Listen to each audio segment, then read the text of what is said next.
Welcome to the channel. This is my rather lovely RG400 Suzuki. I've just had it recommissioned. So if you're interested in a little bit of detail about what I've done, and of course an obligatory start up, see some blue smoke, keep watching. So this bike is proper special to me, proper special. You know, 80s, 1986, 2-stroke, 4-cylinder. Just so special. Just looking at it kind of excites me. I have to say, I'm a bit sad of a certain age. There's just something super special about them. So yeah, very, very lucky to own it. Very lucky. So I've had this bike just about 10 years. When I first got it, I rode it for a bit, did a few things to it. Then we moved house and the bike kind of got left for a little bit.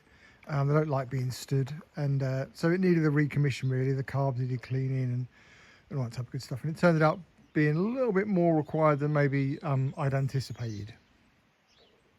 Yeah, so I had it recommissioned by a really cool local guy called Alan, who knows a bit about these bikes. And one of the problems he found almost immediately upon stripping it down was the fact that the 2-stroke oil had been leaking through the carb, then into the engine while it had been sat. So to be honest, it had probably been doing this since I had it from new. Which explains a few things, but basically the exhaust filled up with 2-stroke oil, the carbs filled up with 2-stroke oil, but also the crank and the engine filled up with 2-stroke oil. So we had a hell of a job cleaning all that out before we could really make any progress. And then he cleaned the carbs out, had to do some stuff to the brakes. And while we're at it, actually, while I keep saying we, it wasn't me, I can't take any credit for it, but while he was at it, he also got rid of the oil pump. So now I'm running premix, because if the oil pump fails, it's game over for the engine. And that's not really very clever. So that seemed like a sensible idea, especially given the amount I ride it. It's not like I'm going to be stopping at petrol stations and having to fill it up and stuff. So it's not really so much of a problem running premix. So yeah, if people don't know what that is, so being a 2-stroke, it burns oil as well. So you mix the oil and the petrol together and put it in the petrol tank, rather than having a separate tank for the oil and the petrol. One of the other reasons for removing the oil pump is the cables that connect to the oil pump had a tiny little plastic clip on the end. And obviously that clip is now quite old. And if that clip fails, then the oil pump stops working. So it's just a safety thing really to go with, getting rid of the oil pump and running the premix, as I said. So just a little bit about Suzuki RG400s for those that don't know. So this is the Japanese import version of the RG500.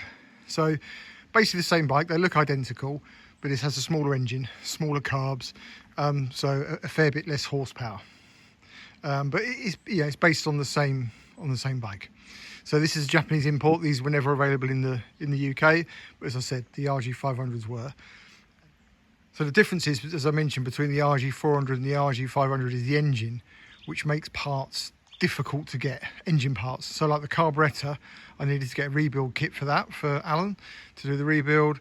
It's not the same as a 500, the carbs are smaller, so that was a bit of a problem. I think I got it from America or Japan in the end. Found it, a bit of looking around, but yeah, managed to find it in the end. Some of the things about the bike are super old school. I mean, look at this, brakes are up, and the brakes are not very good. The brakes have all been rebuilt as a part of this recommission, but I imagine I haven't ridden it yet because I'm waiting for the spring, because the weather we're still in the winter here. But yeah, some of it's proper old school. It does mean though, some of the items like the master cylinder and the brakes that I mentioned are in common with other Suzuki models of the same era. So that does make some of the parts situation a little bit easier. This one doesn't have a belly pan. The 400s didn't have a belly pan as standard, so the fairing finishes as it does here. You can get them, or you certainly years ago you could get them, I don't know if you still can, but I'm happy to keep it as it is, keep it original. Dash layout is super old school, so the clocks are in kilometres, so I've got some marks on there, just little stickers to give me good speed indications for miles per hour. The rev counter don't start till 3,000 revs. The bike is in pretty good condition, but one thing that's really frustrating is this foam for the clock surround. So this was new. I managed to get this as new old stock when I first got the bike, and unfortunately somewhere in the moving process a mouse has managed to get to it. Really frustrating, but I think I can reverse it. So if I take the clocks off, slide the foam off, I can reverse it, and then the tube bit will be on the back.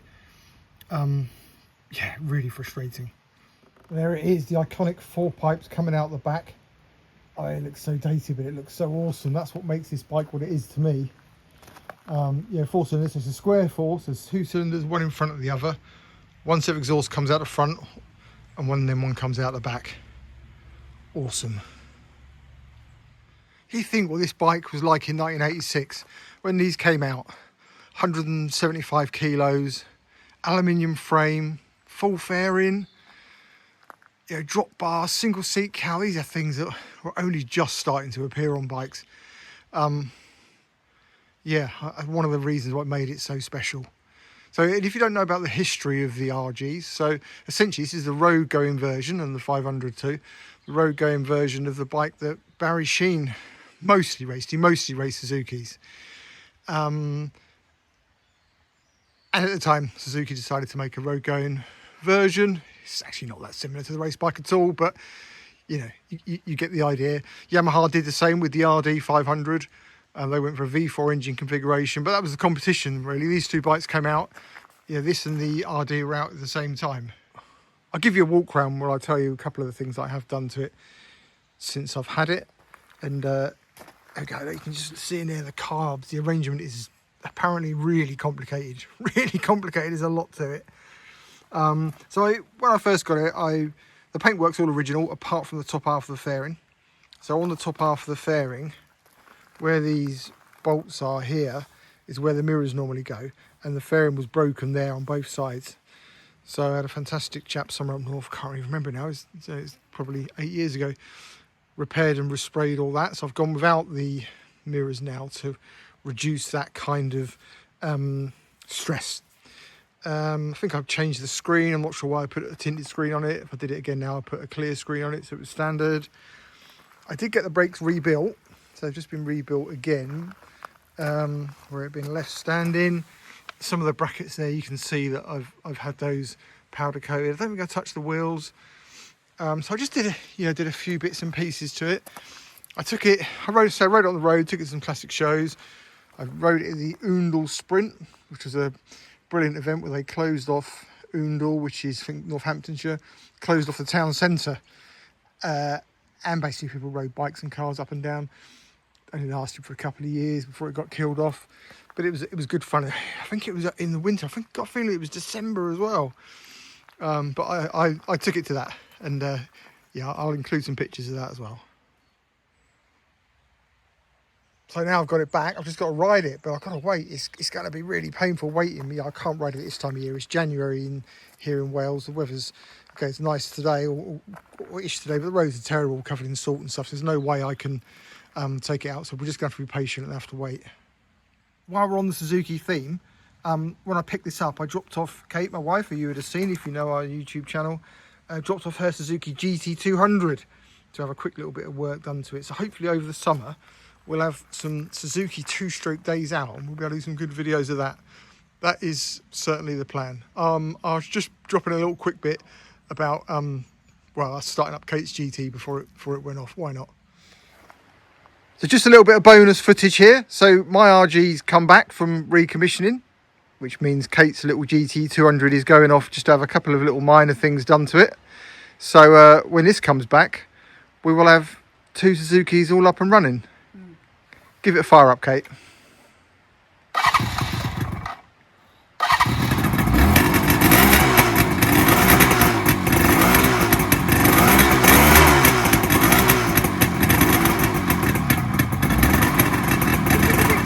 Yeah, she's definitely cold, definitely cold. The snow is probably a bit of a giveaway as to how cold it is. Right, so more of the GT200 next time. So the bike is definitely not concourse condition. Yeah, there's a few rusty bolts and bits and pieces on it, and the paintwork is okay. It's not awesome. It's good. No, it's good. The paint is good enough. It's original. That's the thing. I'm happy to ride it as it is. I want to ride this bike. I don't just want it sat there. I want to ride it. When I walk in the garage and look at this bike, it gives you that feeling that only special bikes do. So yeah, I just want to keep it as it is and get to use it. That's the main thing. It needs to be ridden. Okay, we'll go for the start up then. She's cold, I've not started it yet. So kick start, anyone of a certain younger age might need to Google what that is. Right, chokes on, fuel's on reserve, there's not too much fuel in it. Oh, I've got a bad knee after falling off last weekend. Oh, take off the side stand first, so we might have a, let's see, actually we might have had a kick.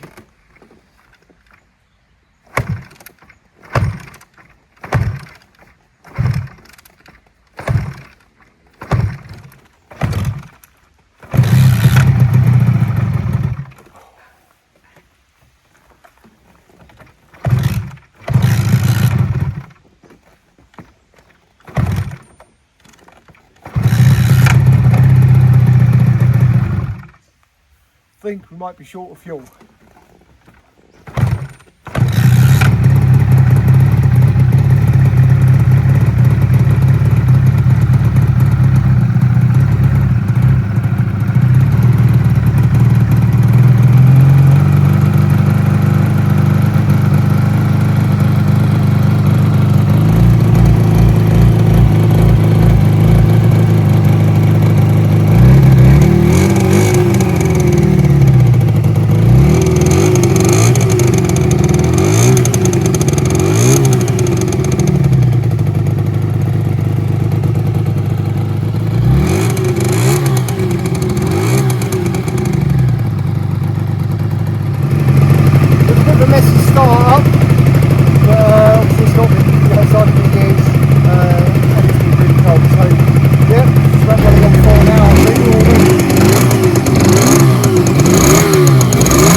Done a really clean start and stuff. What's the point of that? You want to see how it really is. The reality of owning an old two-stroke, they don't always want to play.